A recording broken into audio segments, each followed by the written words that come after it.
Ho ho ho and a Merry Christmas. Welcome to day 16 of 25 days of Christmas movie reviews. The Bonanza, wonderfully good idea for me to put so much pressure on myself watching a Christmas film every day. But we are here for a film that I have not seen in a very, very, very long time. It's the 1998 Troy Miller movie, Jack Frost. But before we get to the real content, if you end up liking what you see and want to see more, please subscribe and hit the bell to be notified anytime I upload. So, let's get into the film. Upon watching this film, I think it's a film that I have only really ever seen once, maybe twice at a push. I distinctly remember the Jack Frost Snowman. I've seen it, and I have definitely seen this film after now rewatching it. But I think this is only the second time, if not maybe at a push the third time that I have seen this film. And this film seems to have got a lot of slack, and I'm slightly unsure why, in all honesty. Having watched this film and not really remembering too much of it, I can maybe understand why in that instance, but overall it's just quite like a nice heartwarming film about pretty much just second chances.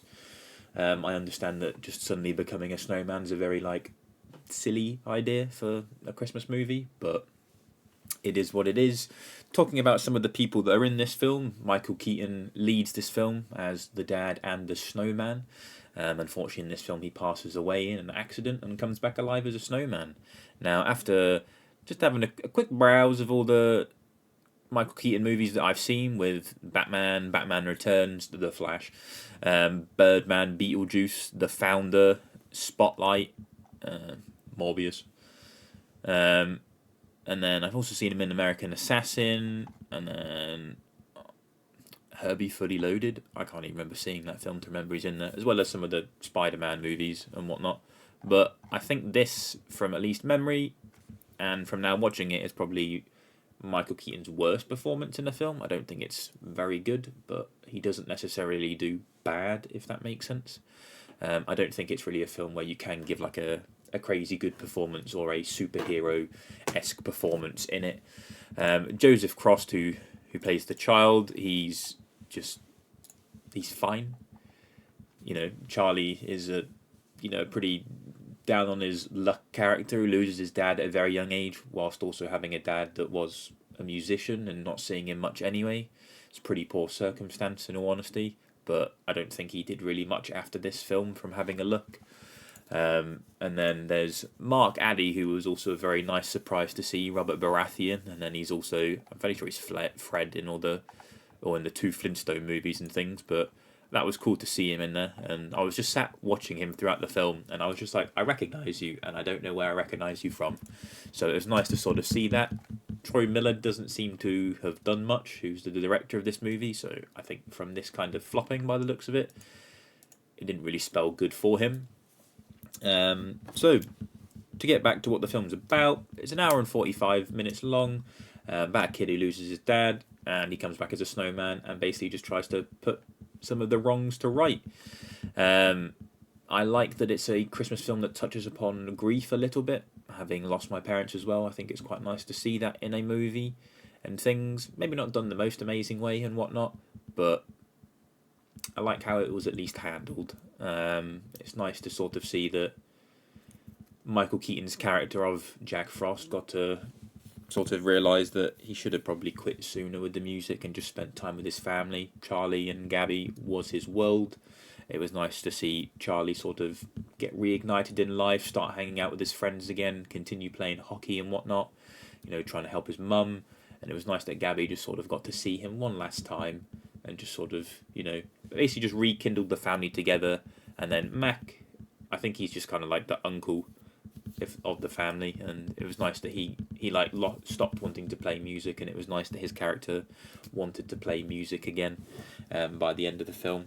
It was something that I quite enjoyed to see. I wasn't really sure towards the sort of after credit bit, because it made it look like that Mac and Gabby were almost slightly together, but I'm not sure that's the case. I'm trying to look for I am the Wizard of Blizzard is one of my favourite lines from this film. Or it is my favourite line in this film, and I love that. I am the Wizard of Blizzard. It was very cool.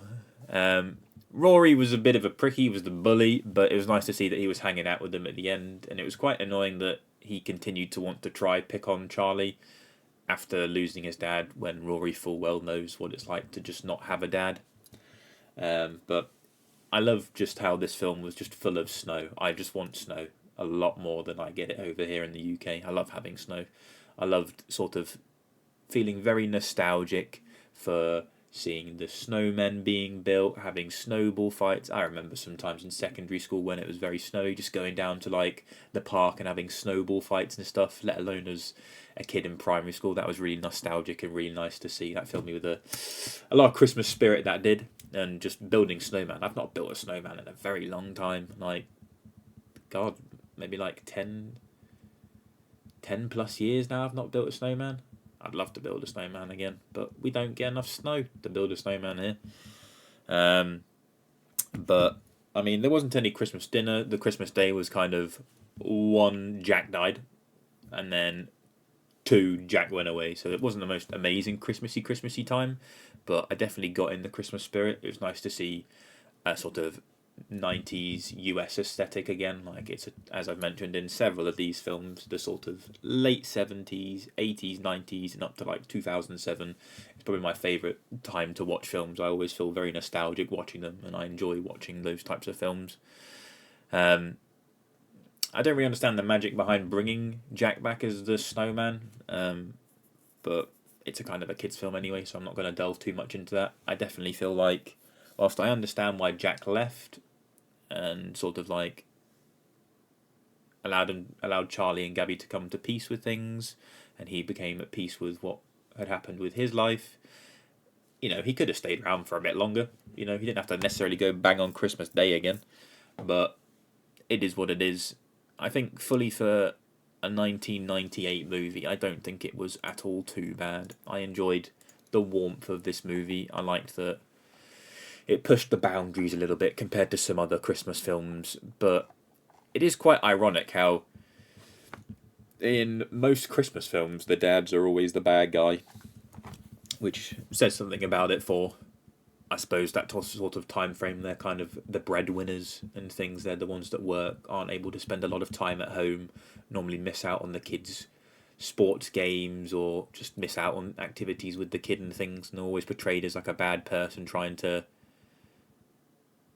get back in with their family. It's always weird, like they always have to sort of learn to discard work to, you know, be at home with the family, which is quite obvious and random at the same time. But like, how do you get money if you're not working or trying to spend more time with the family? Having a look, this film bombed. It had an $85 million budget, and it only grossed worldwide to $34 million. Now, I mean, if we look at Godzilla Minus One with an $18 million budget, yeah, it's quite something to see. I am sorry for mentioning Godzilla Minus One again. I am obsessed with that movie at the moment. I'm going to go see it at least once or two more times, which is something I don't normally do with films. So I'm quite happy that it's built me up enough to want to watch more of it. I'm quite happy with that. I don't really know what's in store. I think we've got an action-packed weekend with some nice lovey-dovey romance Christmas films ahead with me and Maddie. I'll be able to watch those with her, so that's nice. I look forward to those.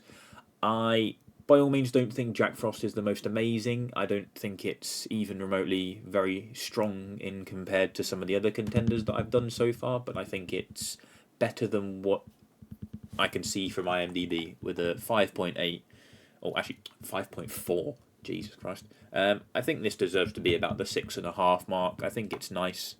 I definitely think you could have achieved the same thing without touching upon some rougher situations with grief and loss.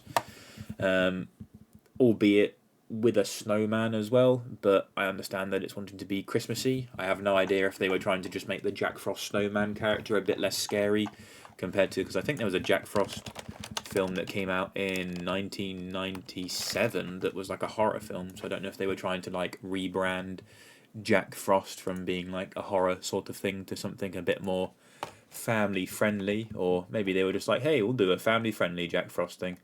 But I don't even know how Jack Frost's like the snow went that way, like the snowman that you see to the bit of my head, I don't understand if that was like some CGI or sort of like CGI mixed with prosthetics or whatnot. I don't know.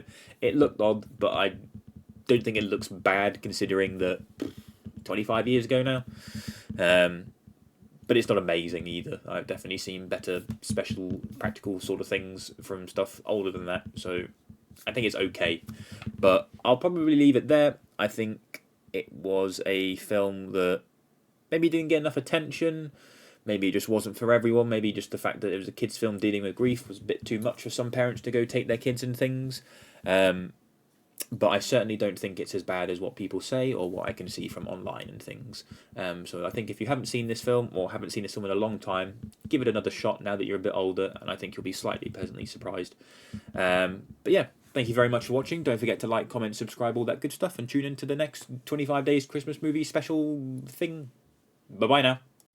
Hey, thank you for watching the video. Click the button to keep watching, or click the other video for more videos, and don't forget to subscribe. Thank you.